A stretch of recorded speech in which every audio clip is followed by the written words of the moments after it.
So changing here upper control arm of Jaguar XF. The MOT failed on this bushing, so to get it off you need to do these two bolts and the ball joint.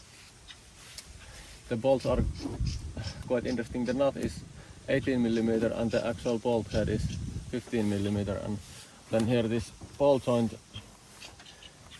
you can do it with the nut on the ball joint is 18mm again, and then there is on the shaft of the ball joint 8mm for Allen wrench. And then to get the control arm off, just have to unclip this speed sensor wire from the control arm, and the brake wire runs through this triangle on the control shaft.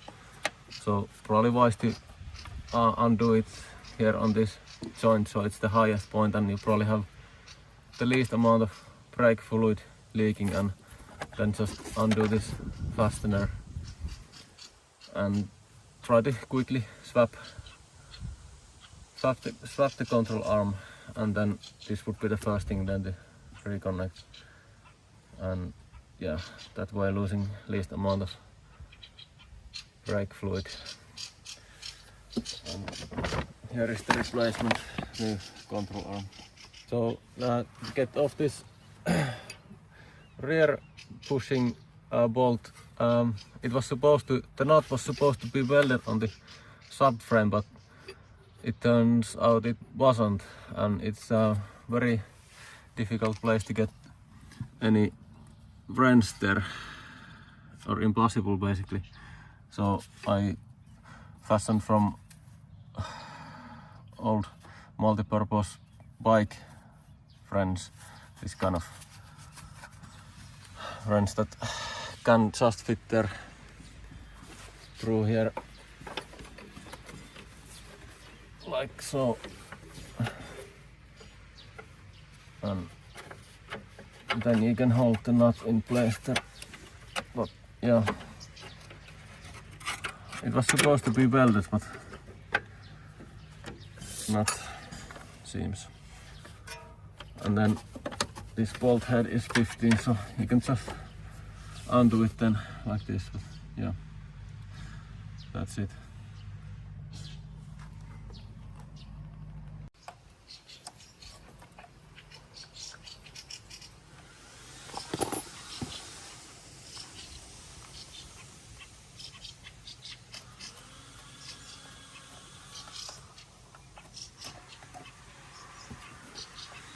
Yeah, not losing too much brake fluid. Seems like.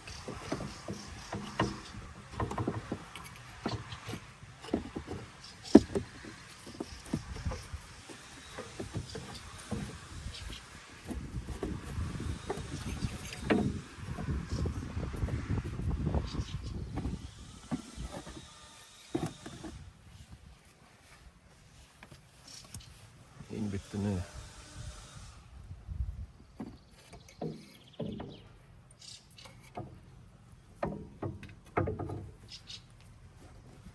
Closing the brake system.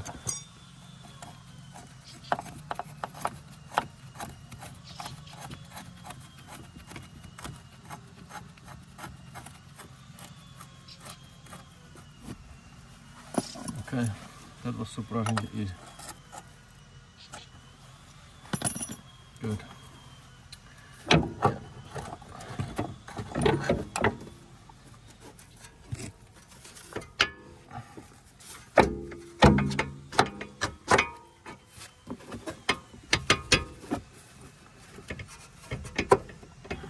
Yeah, seems to fit. So now just redoing the bolts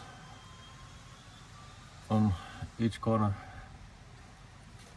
re-clipping this speed sensor and bleeding the brakes. That should be all.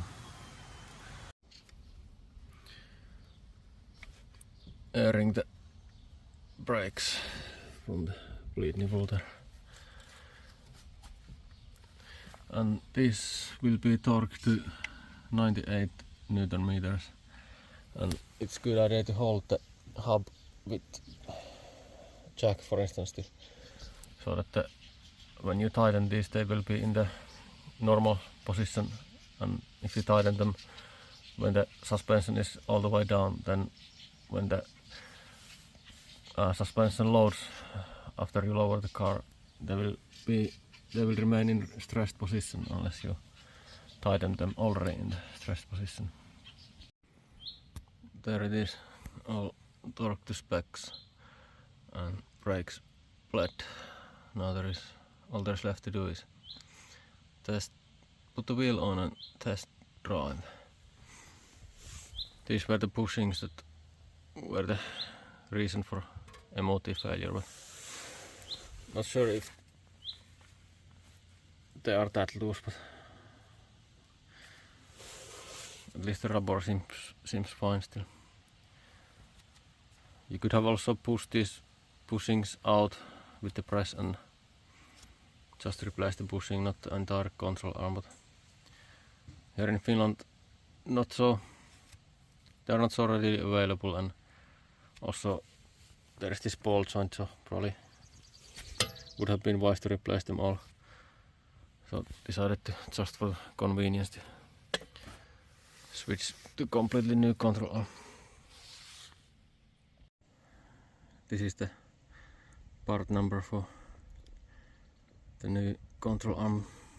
The Finnish auto passer where I bought this from says this code is for right side, but it is actually for left side.